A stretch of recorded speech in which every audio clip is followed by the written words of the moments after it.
আমি আমার বলছি একটি যে প্রশ্ন আপনার কাছে একটি জি প্রশ্ন। বলেন প্লিজ, জি বলেন। রাজাকার শব্দের অর্থ কি? না শুনেন, প্রথমত আমি রাজাকার শব্দের অর্থ জানি না, মানে এই না, এই মুহূর্তে আমার অর্থ মনে না জানলে আমরা প্রয়োগ করব কি করে? না না যেমন না না না আমাকে না যদি না, রাজাকার বলা হয়, রাজাকার কোন তো অর্থে বলা হবে? না। মীর জাফর যখন বলে, মীর জাফর শব্দের অর্থ দিয়ে বলেন। আমি আপনাকে বলি, আমি প্রথমত আমি এখনো বলছি, আপনি সৌদি আরবের কথা বলেছেন, আপনার সাথে আমি শতভাগ ভিন্ন মত।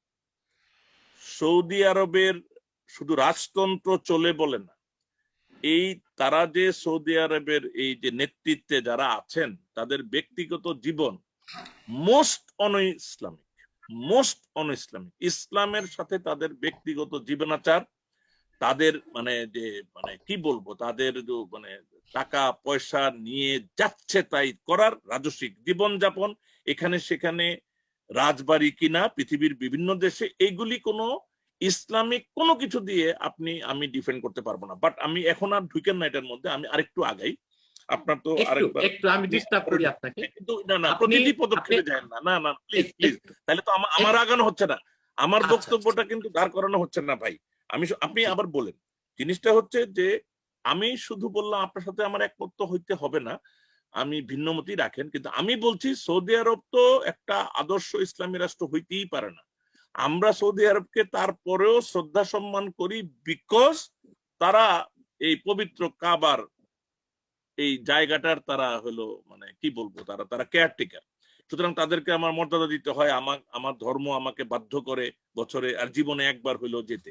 তো এটা তাদের একটা, তারা বাই ডিফল্ট একটা মর্যাদা পায় সারা দুনিয়ার মুসলমানদের কাছে, কিন্তু তারা ইসলামিক দৃষ্টিভঙ্গি থেকে কোনোভাবেই এটা অনুসরণীয় দেশ না। তারা মুসলমানের মধ্যে ভেদাভেদ সৃষ্টি করা থেকে শুরু করে নানান জিনিস করে। আমি কিন্তু আপনার সাথেও একটা বাহাসে এখানে রেডি আছি, কিন্তু এই বাহাসটা হইতে হবে ধর্ম নিয়ে। আমি কিন্তু ধর্মীয় জ্ঞানী লোক না। আপনি আজকে বলবেন, আমি যে কয়টার জবাব দিতে পারবো আমার ধ্যান জ্ঞান অনুযায়ী দিলাম, যেটা পারবো না সেটা আমরা এক সপ্তাহ পরে আবার বলবো, উই উইল কন্টিনিউ। এবং আমি আপনাকে দেখাইতে পারবো যে এই যে ভাস্কর্যের যে শেরকি আইন, এটা তো এখানেও আইন, এটা এতই মানে এতই সেন্সিটিভ যে আমি যদি কাউকে বলি ভাই আমার জীবন বাঁচা, আমার 1,00,000 টাকা ধার দে, নইলে আমার মায়ের জীবন আমি রক্ষা করতে পারবো না, দিস বিকামস শিরক। কারণ I am not depending anymore on Allah, I am trying to depend on a friend for টাকা 1,00,000 to save my mother's life. This is shirk. আপনি যদি দেখেন, this is shirk. So আমি বলছি, আপনি কোন শিরকের কথা বলছেন? Every day we are making shirk. যে কোনো কিছু বললেই শিরক। So Islam is such, আপনি যদি ওইভাবে দেখেন, Islam is a very difficult religion. Islam is a very difficult religion. এটা প্রতিদিন মানুষকে 5 বার, কমপক্ষে 5 বার আল্লাহর সামনাসামনি করতে বাধ্য করে।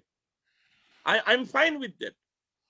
আমার আমার আমার আমার আলসেমি না থাকলে আমিও 5 ওয়াক্ত নামাজ পড়তাম ভাই। আমি তারপরে বলছি, আমি একজন ধর্মভীরু, আল্লাহ ভীরু ফ্যামিলির ছেলে।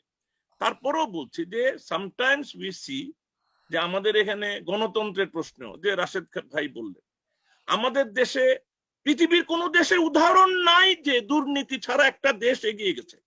I challenge, you can not name one single name. এই রাশেদ খান সাহেবরা ওনার রাজনীতি করবেন, ওনারা বলবেন গণতন্ত্র থাকলে নাকি ব্যাংকে চুরি হয় না, গণতন্ত্র থাকলে নাকি জবাবদিহিতা থাকলে নাকি এই হয় সেই হয়। আরে ভাই, পৃথিবীর সবচেয়ে বড় গণতন্ত্র হলো ভারত। গত 2 বছরে ভারতের কয়টা ব্যাংক দেউলিয়া হয়েছে লুটপাট তন্ত্রের জন্য দেখেন। দেয়ার ওয়াজ গণতন্ত্র, সব সময় স্ট্রংগেস্ট গণতন্ত্রের একটা ভারত।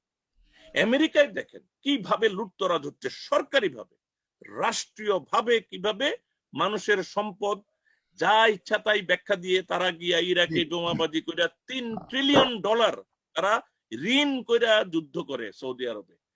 আমেরিকান ট্যাক্স পেয়াররা এগুলিকে জি, পরবর্তী পে আপনার কাছে আমি করতেছে। আবারও আসছি, তবে আরেকটা জিনিস বলতে আছে আপনার সাথে একটু, মানে আপনি যে প্রশ্নটি করেছেন একটু যে আমাদের চেয়ে সাগর অগ্রসর ভাই, কি আছে, সাগর আমি ভাই, অবশ্যই আপনার কাছে দিচ্ছি, আপনার কাছে আসছি। হ্যাঁ, আমার কাছে মনে হয় মিডল ইস্টে আমাদের যে রিজিক আমরা প্রতি মাসে অর্জন করি এর বেশিরভাগ আসে মিডল ইস্ট থেকে।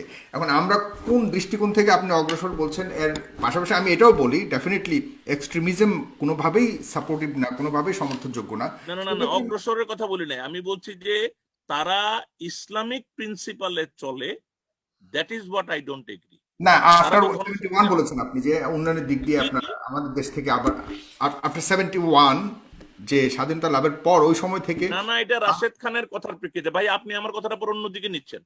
রাশেদ খান তার কথাই বলছিল যে বাংলাদেশে প্রপার কি নাই, এই জন্য এই একই সময়ে অন্য দেশ যারা স্বাধীন হয়েছে তারা নাকি বাংলাদেশের চাইতে বেশি এগিয়ে গেছে। আমি জানতে চেয়েছি সেই দেশটা কোনটা, এই কথাটা কিন্তু ক্ষেত্রে আরো অনেকগুলি দেশ আছে। এবং জি, এনায়েতুল আব্বাসী, আপনি আপনি বলবেন, আপনার কাছেও প্রশ্ন করেছেন নাইম ভাই যে এই ইসলামিক দৃষ্টিভঙ্গি। আমাকে বলতে হবে না, আমি ওনার সব প্রশ্নের উত্তর দিচ্ছি। জি জি, আপনি বলবেন দয়া করে। আমাদের নাইম ভাই সম্মানিত সাংবাদিক, প্রজ্ঞাশীল ব্যক্তি, ওনার প্রতিটি বিষয়ের উত্তর দেওয়া জরুরি মনে করি, কারণ কিছু মিস আন্ডারস্ট্যান্ডিং রয়ে গিয়েছে আমাদের মধ্যে, তার অবসান হওয়া উচিত। এক, আরবকে আমরা শ্রদ্ধা করি কেন? কোরআন নাজিলের দেশ, মক্কা মুকাররমা মদিনা মুনাওয়ারার হচ্ছে আরবের মূল। আল্লাহর হাবিব নূর নবী মুহাম্মদ সাল্লাল্লাহু আলাইহি ওয়াসাল্লামের আগমনের স্থান আরব, সেজন্য আমরা শ্রদ্ধা করি, ভক্তি করি। ভক্তি শ্রদ্ধার সাথে সাথে কোরআন সুন্নাহর যে কাজগুলো আরবে আছে সেটা আমাদের জন্য মডেল। রাজতন্ত্র এবং সৌদি শাসকগণ কি করেন সেটা আমাদের অনুসরণের বিষয় নয়। সবচেয়ে বড় কথা, নাইম ভাই কয়বার আরবে গিয়েছেন আমি জানি না, আমি বহুবার গিয়েছি, আমি খুব কাছ থেকে দেখেছি। প্রতি ওয়াক্ত আজানের সাথে সাথে আরবে দোকানপাটগুলো খোলা থাকে, মানুষগুলো মসজিদে চলে যায়। এটা পৃথিবীর কোনো দেশে উনি দেখাতে পারবেন না। এই নিরাপত্তা সেখানে সম্ভব হয়েছে আল্লাহর কোরআনের আইন অনেকটা বলবৎ থাকার কারণে। সে দেশে জেনা ব্যভিচার, পৃথিবীর ধর্ষণ শূন্যের কোঠায় রয়েছে, কারণ ধর্ষণের ক্ষেত্রে, জেনার ক্ষেত্রে সেখানে কঠোর শাস্তির ব্যবস্থা রয়েছে। পশ্চিমা বিশ্ব বহুবার বলেছে যে ধর্ষণের শাস্তি মৃত্যুদণ্ড সেখানে দেওয়া হয়, এটা অমানবিক। আর আমরা বাংলাদেশে এখন দাবি করতেছি ধর্ষণের শাস্তি মৃত্যুদণ্ড চাই। ঘুরে ফিরে আমরা আরবের মডেলটাই অনুসরণ করছি। বাকি শাসকদের ব্যাপারে যে কথাগুলো আমরা শুনি সেটা হচ্ছে, ছোট্ট করে আমি আর দীর্ঘ বলবো না, আমি এখন সৌদি আরব কিন্তু এই জায়গা থেকে সরে যাচ্ছে, তারা এখন পর্যটন ওপেন করতেছে। আপনিও 10 বছর বেঁচে থাকবেন, 20 বছর পরে আমরা টকশো করব, সৌদি আরবে বাংলাদেশের মতো এই জেনার অপরাধ হবে, ধর্ষণ হবে। আমি বলে দিলাম যে সৌদি আরবে কবে হবে, যেটা হবে সেটা পরের কথা। আমার কথা সৌদি, দুবাই আরেক বিষয়, মূল আরব ও আরবের আশপাশ ভিন্ন, আমি সেটা একসাথে ধরবো না। বড় কথা হচ্ছে আরবের শাসকদের ব্যাপারে যা শুনি তার অনেকটাই মিডিয়ার আবিষ্কার।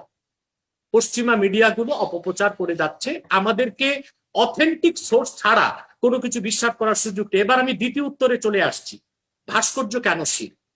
সেটা আমার নিজস্ব কোনো গবেষণা নয়, আমি আপনাকে কিছু রেফারেন্স দিচ্ছি। প্রথম, আল্লাহ তাআলা কোরআন কারীমের মধ্যে ইরশাদ করেছেন, সূরা মায়েদা আয়াত নম্বর 90, ইয়া আইয়ুহাল্লাযীনা আমানু ইন্নামাল খামরু ওয়াল মাইসিরু ওয়াল আনসাবু ওয়াল আজলামু রিজসুম মিন আমালিশ শায়তান। এই আনসাবের ব্যাখ্যায় পৃথিবীর সবচেয়ে গ্রহণযোগ্য তাফসীর বাগাভি, সৌদি আরবের ছাপ, 2য় খণ্ড 51 পৃষ্ঠায় আওসানের ব্যাখ্যায় বলা হয়েছে আনসাব হচ্ছে আওসান, যেটা মূর্তি সেটাই আনসাব, আর আনসাব হচ্ছে ভাস্কর্য বা স্থাপনা। কি ধরনের স্থাপনা? সেটা কোনো মানুষের প্রতিকৃতি বা জীবের প্রতিকৃতি যদি হয়। আপনি যে কথা বলেছেন যে পাহাড় পর্বতের ছবি প্রতিকৃতি দেখলো আমাদের ভক্তি শ্রদ্ধা আসে, পার্থক্য আছে। পাহাড় পর্বত বা আল্লাহর কোন সৃষ্টির প্রতিকৃতি দেখলে মানুষ আল্লাহর কুদরতকে স্মরণ করে মস্তক তার নত হয় আল্লাহর কাছে, কিন্তু আপনি কোন জ্ঞানী গুণী ব্যক্তির ভাস্কর্য স্থাপন করলে মুগ্ধ হয়ে আপনার অন্তরটা নত হবে ব্যক্তির কাছে। অতএব কোন জীবজন্তু নয় এই ধরনের আল্লাহ সুবহানাহু ওয়া তাআলা কোন সৃষ্টির প্রতিকৃতি দেখে অভিভূত হওয়া আর কোন মান্যগণ্য বা জ্ঞানী ব্যক্তির, প্রতিভাবান ব্যক্তির, কোন স্মরণীয় ব্যক্তির প্রতিকৃতিকে দেখে অভিভূত হওয়ার মধ্যে বহু পার্থক্য আছে। একটি মানুষকে শিরকের দিকে ধাবিত করে, আরেকটি মানুষকে আল্লাহর কুদরতের দিকে ধাবিত করে, বিষয় দুটি ভিন্ন।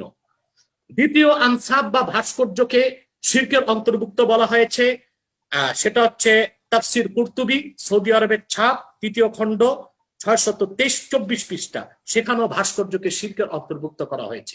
সবচেয়ে বড় কথা, পৃথিবীর কোন দেশে ভাস্কর্যকে জায়েজ করেছে, কোন দেশে করে নাই, সেটা আমাদের মূল কথা নয়। বিধান কি বলে, শরীয়তের আইন কি বলে, সেটাই আমাদের দেখতে হবে, সেটাই আমাদের দেখার বিষয়। আর দ্বিতীয় যে আপনি ছবির কথা বলেছেন, ছবিকে আমরা শিরক বলি না, যে কোনো ছবিকে আমরা হারাম বলি। এই ব্যাপারে রাসূল করিম সাল্লাল্লাহু আলাইহি ওয়াসাল্লামের সুস্পষ্ট হাদিস আছে এবং সেটা বুখারী মুসলিমের মধ্যে আছে। আমি আপনাকে একটু উদাহরণ দিচ্ছি। সহিহ আল বুখারী সৌদি আরবের ছাপ 5606 নম্বর হাদিস, সহিহ মুসলিম 2109 নম্বর হাদিস।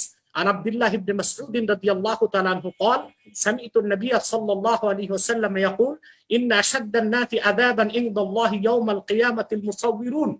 যারা চিত্র অঙ্কন করে কিয়ামতের দিন আল্লাহ তাআলা তাদেরকে সবচেয়ে বেশি শাস্তি দিবেন, আযাব দিবেন।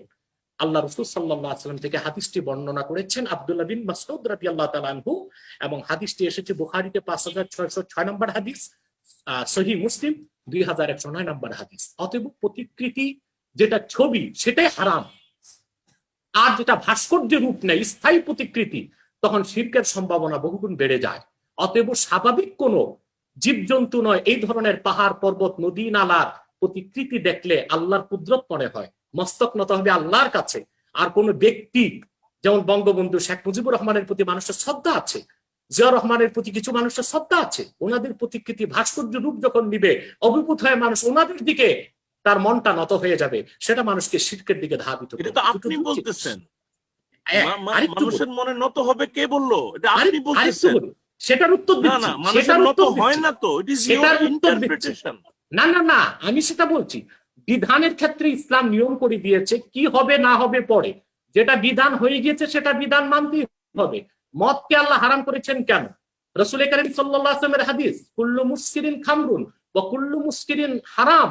প্রত্যেক নেশা জাতীয় দ্রব্য যা নেশা সৃষ্টি করে তা মদ এবং হারাম, সেটা যে নামেই হোক। ইয়াবার কথা কোরআন হাদিসে লেখা নাই, ইয়াবাকে আমরা হারাম বলি কেন? কারণ ইয়াবা মানুষের নেশা সৃষ্টি করে, জীবন ধ্বংস করে।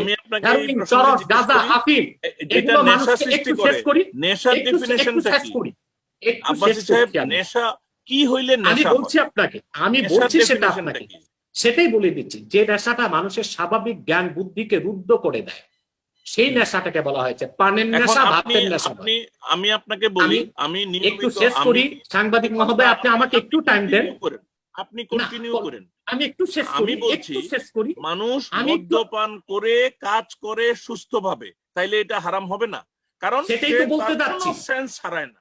আপনি তো আমার কথাকেই টেনে নিচ্ছেন, আপনি বেশিটা বুঝে গেছেন আলহামদুলিল্লাহ। এখন মদ হারামের কারণ শরীয়ত নির্ধারণ করেছে নেশা যদি সৃষ্টি হয়, কিন্তু ইসলামী সমস্ত আইন শাস্ত্রে এসেছে কেউ যদি 10 ফোঁটা মদ পান করে নেশা সৃষ্টি না হয় তবুও সেটা হারাম। এখন কেউ যদি বলে আমার তো নেশা সৃষ্টি হয় না, জ্ঞান বুদ্ধি লোপ পায় না, আমি মদ খেতে পারবো, তা চলবে না। ঠিক সেভাবে প্রতিকৃতি ভাস্কর্য মানুষকে শিরকের দিকে ধাবিত করে, এটা মুআদ্দি ইলা শিরক, মুহিন ইলা শিরক। কারো ধারণা সৃষ্টি হোক না হোক, এটা শরীয়ত বিধান করে দিয়েছে, এটা শিরকের অন্যতম কারণ। সেজন্য কারো অভিভূত হয়ে কেউ শিরক করুক না করুক, এটা শিরকের একটি কারণ হিসেবেই শিরকের অন্তর্ভুক্ত করা হয়েছে। হয়তো আপনি জবাবটা পেয়েছেন বলে আমি বিশ্বাস করি। হ্যাঁ, আপনার জবাবটা পেয়েছি, কিন্তু এইগুলির হয় কি, এগুলি ওয়ান ডে সেশন দিয়ে এটা হয় না। তো এগুলি যদি আমরা প্রতি সপ্তাহে একদিন করি, আমরা ইয়ে করব, সেই বিষয়ে অবশ্যই বাজের একটা আয়োজন করব। তবে দর্শক আপনারা অবশ্যই শেয়ার করবেন এবং আমাদের পেজটা অবশ্যই লাইক দিবেন এবং ইউটিউব চ্যানেলটাকে সাবস্ক্রাইব করবেন। রাশেদ খান, আপনার কাছে আসছি, আপনি একটু বলবেন, এতক্ষণ অনেক আলোচনা শুনেছেন, সেই অ্যাকর্ডিং টু এই যে প্রিভিয়াস আলোচকদের ইয়েতে আপনার মন্তব্যটা বলবেন। একটি কথা আমি ফাঁকে বলিনি, আমাদের সাংবাদিক মহোদয় আমাকে ব্যাখ্যা দিবেন, যে যারা গাদ্দারি করে তাদেরকে আমরা মীর জাফর বলে থাকি, সেটা একটা বিষয়। যেমন আমাদের দেশে যারা চুরি করে তাদেরকে একটি নাম দেওয়া হয়, সেটা বিভিন্ন বিষয়। কিন্তু রাজাকারের একটা শাব্দিক অর্থ আছে, আমি মনে করি সরকারের দালালকে বলা হয়, অন্য দেশের সরকারের দালালি করলে তাকে রাজাকার বলা হয়। অতএব কেউ যদি পাকিস্তানের দালালি করে সেও যেমন রাজাকার, কেউ যদি ভারতের দালালি করে সেও রাজাকার।